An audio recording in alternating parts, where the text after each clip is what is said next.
6 മണിയായപ്പോ ജനം അറിഞ്ഞുട്ടോ. പാമോയിൽ 99 ഉറുപ്പിയുള്ളൂ. സത്യാണ് പറഞ്ഞ പാമ്പാടി കിട്ടാതെ അങ്ങോട്ട് എത്തിയല്ലോ. വാഹത്താണെന്ന് കൂട്ടിക്കോ. ഇതാരെ കൊണ്ടുപോയിക്കൊന്ന് വാങ്ങിയാ എന്തേ വെളിച്ചെണ്ണാണ് 239 ഉറുപ്പിയുള്ളൂ. ഒരൊറ്റ ഇന്നലെ ഉറങ്ങിയിട്ടില്ല പോകുന്നുണ്ട്. മുഴുവൻ വന്നു പോരെ. അജ്മിന്റെ പുട്ടുപൊടി ഒന്ന് വാങ്ങാഞ്ഞു. അങ്ങനെയാണെങ്കിൽ 499 ഉറുപ്പിക്ക് പെടുന്ന സാധനങ്ങൾ വാങ്ങിക്കോ. പിന്നെ വാങ്ങാതെ അങ്ങനെയാണെങ്കിൽ ഇതിന് ഇതാക്കണ 249 ഉറുപ്പ എടുത്താൽ തന്നെ. ഇത് മാണെങ്കിൽ എടുത്തോ. 1 കിലോന് 19 ഉറുപ്പ 90 പൈസ ഉള്ളൂ.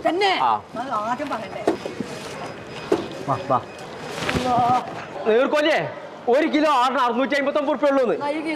ഇതോ 5 കിലോ ഉള്ള ജമീലാക്ക് 350 ഉറുപ്പ ഉള്ളൂ. ജമീലല്ലേ ഉജാലാണ്. എന്തായാലും പെണ്ണല്ലേ ഒന്നെടുക്ക. ഇജ്ജ് എടുക്കാൻ പോണ്ട്. ഞാൻ ബാത്റൂംക്കേ ഇതെവിടെ എത്തിയേ? ബക്കറ്റ് പാട്ടൊക്കെ അവിടെ 99 ഉറുപ്പ കൊടുക്കണാണ്ട് പോ. തന്നെ